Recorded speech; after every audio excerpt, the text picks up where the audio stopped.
ಮಂಚೇನಹಳ್ಳಿ ಪಿಳ್ಳೆಕಮ್ಮ ಭವನದ ಬಳಿ ಕರ್ನಾಟಕ ಭೂ ಹಕ್ಕುದಾರರ ವೇದಿಕೆಯಿಂದ ನಡೆದ ಸುದ್ದಿಗೋಷ್ಠಿಯಲ್ಲಿ ಮಾತನಾಡಿದ ರೈತ ಸಂಘದ ಅಧ್ಯಕ್ಷ ಎಂಆರ್ ಲಕ್ಷ್ಮೀನಾರಾಯಣ್, ಸುಮಾರು 7 ವರ್ಷಗಳ ಹಿಂದೆಯೇ ಬಗರ್ ಹುಕುಂ ಕಮಿಟಿ ನಡೆಸಲಾಗಿತ್ತು.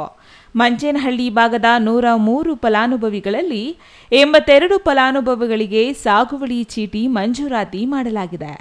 ಆದರೆ 7 ವರ್ಷಗಳಿಂದ ಇದೊಂದು ಸಮಿತಿ ಮಾಡಿ ಅವರವರ ಹೆಸರಿಗೆ ಪಹಣಿ ಕೂರಿಸುವ ಕೆಲಸ ಮಾಡದೆ 7 ವರ್ಷಗಳಿಂದ ಮೀನಾಮೇಷ ಎಣಿಸುತ್ತಿದ್ದಾರೆ ಎಂದು ಆರೋಪಿಸಿದರು.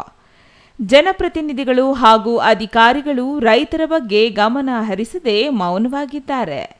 ನ್ಯಾಯಾಲಯ ಆದೇಶದ ಮೇರೆಗೆ ಡಿಫಾರೆಸ್ಟ್ ಎಂಬ ಪಟ್ಟ ಕಟ್ಟಿ ರೈತರಿಗೆ ಅನ್ಯಾಯ ಮಾಡುತ್ತಿದ್ದಾರೆ.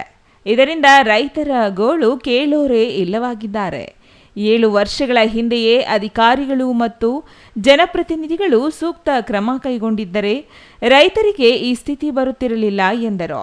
ಸರ್ಕಾರ ಇನ್ನಾದರೂ ನಿಜವಾದ ರೈತರಿಗೆ ಮೋಸ ಮಾಡದೆ ಪರಿಶೀಲನೆ ನಡೆಸಿ ಮಂಜೂರು ಮಾಡಿದ ಜಮೀನು ಅವರ ಹೆಸರಿಗೆ ಮಾಡಿಕೊಡಬೇಕೆಂದು ಮನವಿ ಮಾಡಿದರು. ಬಗರ್ ಹುಕುಂ ಸಾಗುವಳಿ ಸಮಿತಿ ಕೊನೆಯ ಬಾರಿಗೆ ಈಗ 7 ವರ್ಷಗಳ ಹಿಂದೆ ತಾರೀಕು 22/3/2018ರಲ್ಲಿ ಮೀಟಿಂಗ್ ಕಮಿಟಿ ಸಭೆ ನಡೆಸಿ 103 ಫಲಾನುಭವಿಗಳ ಪೈಕಿ 82 ಫಲಾನುಭವಿಗಳನ್ನು ಆಯ್ಕೆ ಮಾಡಿ ಅವರಿಗೆ ಹೆಸರಿಗೆ ಮಂಜೂರು ಮಾಡುತ್ತೆ.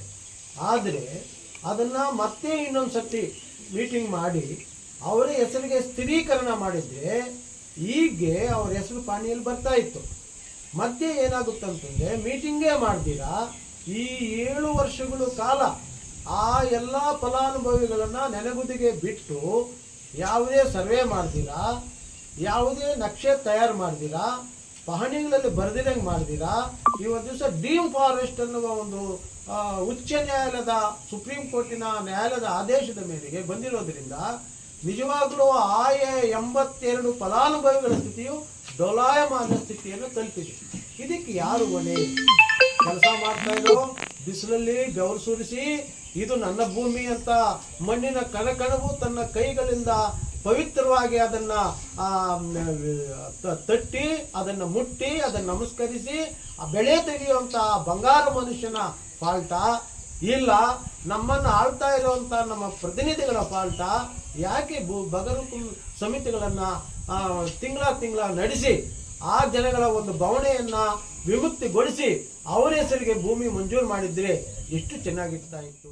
ಇದೇ ಸಂದರ್ಭದಲ್ಲಿ ಮಂಚೇನಹಳ್ಳಿ ತಾಲೂಕಿನ ಅಲಾಸ್ತಿಮೇನಹಳ್ಳಿ ಗ್ರಾಮದ ನಾಗಮ್ಮ ಮಾತನಾಡಿ, ಸುಮಾರು ವರ್ಷಗಳಿಂದ 38 ಸರ್ವೆ ನಂಬರ್ನಲ್ಲಿ 3 ಎಕರೆ ಜಮೀನಿನಲ್ಲಿ ಬೆಳೆ ಬೆಳೆದುಕೊಂಡು ಜೀವನ ನಡೆಸುತ್ತಿದ್ದು, ಇತ್ತೀಚೆಗೆ ಅಕ್ಕಪಕ್ಕದ ಜಮೀನಿನವರು ನಮ್ಮ ಮೇಲೆ ದೌರ್ಜನ್ಯ ಮಾಡುತ್ತಿದ್ದಾರೆ, ಕುಡಿದು ಬಂದು ಜಗಳ ಮಾಡುತ್ತಿದ್ದಾರೆ, ನ್ಯಾಯ ಒದಗಿಸಿಕೊಡಬೇಕೆಂದು ಮನವಿ ಮಾಡಿದರು.